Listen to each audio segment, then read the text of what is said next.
الحمد لله رب العالمين، والصلاة والسلام على سيد الأنبياء والمرسلين وعلى آله الطاهرين المطهرين. أما بعد،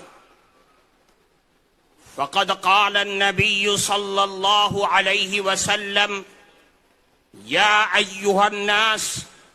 إن الله يقول لكم مروا بالمعروف وانهوا عن المنكر قبل أن تدعوا فلا أجيب لكم وتسألوني فلا أعطيكم وتستنصروني فلا أنصركم، أو كما قال رسول الله صلی اللہ علیہ وسلم۔ محترم صدر جلسہ حضرات علماء کرام، اصلاح معاشرہ جمعیت علماء ہند کی تمام تر تحریکوں اور لائحہ عمل کے لیے ایک ریڑھ کی ہڈی کی حیثیت رکھتا ہے۔ اصلاح معاشرہ قرآن کا دیا ہوا ایک نام ہے، ایک کام ہے اور ایک تحریک ہے۔ سماج میں پھیلی ہوئی وہ برائیاں جو سماج کو ختم کرنے کے لیے کافی ہوتی ہیں، ان تمام تحریکوں کو قرآن و حدیث کی روشنی میں امت مسلمہ کو صحیح راستے پر لانے کے لیے اصلاح معاشرہ کیا جاتا ہے، اور جمعیت علماء اپنی تمام یونٹوں کو اس بات کی تاکید کرتی ہے کہ اصلاح معاشرہ کیا جائے، امر بالمعروف اور نہی عن المنکر کیا جائے۔ یہ قرآن کا پیغام ہے، یہ امت مسلمہ کے وہ اوصاف ہیں جو اللہ رب العزت والجلال نے قرآن کریم کے اندر دیا ہے۔ اللہ نے فرمایا: والمؤمنون والمؤمنات بعضهم اولیاء بعض یأمرون بالمعروف وینہون عن المنکر، کہ اللہ کے وحدانیت پر ایمان رکھنے والے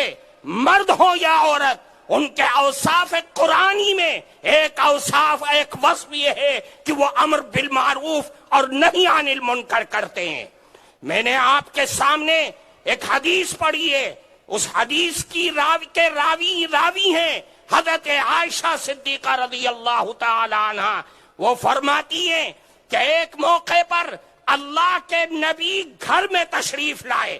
آپ کے چہرے پر مسکراہٹ نہیں تھی، آپ کے چہرے پر خوشی کے آثار نہیں تھے، بلکہ غم کے آثار تھے۔ میں گھبرا گئی، آپ نے وضو کیا، وضو کر کے مسجد میں چلے گئے اور منبر پر جا کر بیٹھ گئے۔ حضرت عائشہ فرماتی ہیں کہ میں نے دروازے پر کھڑے ہو کر کے کان لگا کر کے سنا، آپ نے منبر پر چڑھ کر کے فرمایا: یا ایھا الناس، اے لوگوں، ان اللہ یقول لکم مروا بالمعروف وانہوا عن المنکر، اے لوگوں، اللہ رب العزت والجلال تمہیں حکم کرتے ہیں کہ امر بالمعروف اور نہی عن المنکر کرو، قبل اس کے کہ تم اللہ سے دعائیں مانگو، اللہ تمہاری دعاؤں کو قبول نہ کرے۔ اس وقت کے آنے سے پہلے تم امر بالمعروف اور نہی عن المنکر کرو جب تم اللہ سے فریاد کرو اور اللہ تمہاری فریاد کو نہ سنے، اللہ سے تم مدد طلب کرو اور اللہ تمہاری مدد نہ کرے۔ اس سے پہلے تم امر بالمعروف اور نہی عن المنکر کرو اگر یہ چاہتے ہو کہ اللہ رب العزت والجلال کی رحمت اور اللہ رب العزت کی مدد تمہارے درمیان آئے، تمہاری زندگی کے اندر آئے۔ تو اے لوگوں، علماء، خطباء، ائمہ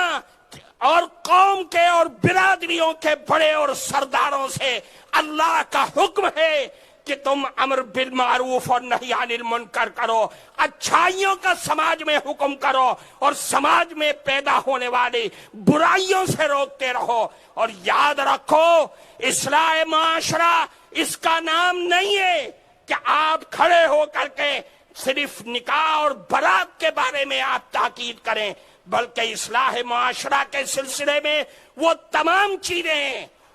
جو اسلام کی 5 بنیادیں اور ستون ہیں۔ فرماتے کہ عقائد سے بتاؤ، عقائد کے بارے میں محنت کرو اور لوگوں کو بتاؤ کہ ہمارے عقیدے کیا ہونے چاہیے،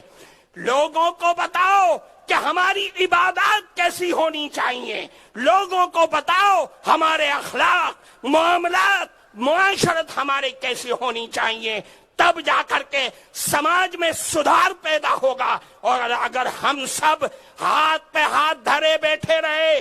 جمعیت علماء ہند اور اس کے ذمہ داران آپ پر بار بار توجہ دلاتے رہے اور آپ اپنے مدرسوں میں، اپنی مسجدوں میں بند ہو کر کے بیٹھ جائیں، اور یاد رکھیے آپ کا یہ بیٹھنا ہمیں وہاں تک پہنچا دے گا جو آج ارتداد کی لہر ہم اپنی بچیوں کے اندر دیکھ رہے ہیں۔ اور یاد رکھیے، میں آپ کو توجہ دلانا چاہتا ہوں کہ ہمارے اگر کوئی مسلمان بے نمازی ہے، اگر کوئی مسلمان روزہ نہیں رکھتا اور ساری برائیاں اس کے اندر ہیں، میں اس پر محنت کروں، آپ محنت کریں، وہ مہینے میں، سال میں، 40 دن میں، 4 مہینے میں وہ راستے پر آ سکتا ہے، لیکن میری سماج کی وہ برائیاں جو آج ہمارے نوجوانوں کے زندگی کے اندر جنم لے چکی ہیں، وہ نشہ، وہ شراب، اسمیک، چرس، گانجا، افیم، ڈوڈا، انجیکشن، سیرپ، گولیاں، ان تمام چیزوں کو، یہ وہ چیزیں ہیں جو لت پڑ گئی ہیں، جو موت کے دہانے پر قبر میں لے جا کر کے ان کا ساتھ چھوڑے گی، اس سے پہلے نہیں چھوڑ سکتی۔ اس لیے میرے بھائیوں، کھڑے ہو جاؤ اور جو یہ کام کر رہے ہیں سماج میں، ان کے ہاتھ کو پکڑو، ان کو روکو، ان کی ٹھوڑی میں ہاتھ ڈالو، ان کی رات اور دن کی زندگی پر نگاہ رکھو کہ کون بچے ہمارے جا رہے ہیں، کہاں جا رہے ہیں، کون نشہ کر رہا ہے، کون نشے کو بیچ رہا ہے، کون نشے کو آگے بڑھا رہا ہے، ان کے ہاتھ کو پکڑو، ان کو اگر وہ نہیں مانتے تو ان کا واک آؤٹ کرو اور ان کے کھانے پینے، ان کے مرنے جینے میں شریک ہونا بند کرو۔ اگر نہیں کرو گے تو یاد رکھیے یہ برائیاں یہاں نہیں رکیں گی، کل ان کے گھر میں ہیں، کل کو آپ کے گھروں میں آئے گی، آپ 8 آنسو روئیں گے، کوئی پوچھنے والا نہیں رہے گا۔ اصلاح معاشرہ آپ کو یہ پیغام دیتا ہے کہ آپ اپنے گلیوں، محلوں اور گاؤں اور دیہاتوں میں جا کر کے اصلاح معاشرہ کا نظام بنائیں، اسی طریقے پر جو جمعیت علماء ہند نے آپ کو نظام دیا ہے۔ اللہ ہم سب کو عمل کی توفیق عطا فرمائے۔ وآخر دعوانا الحمدللہ رب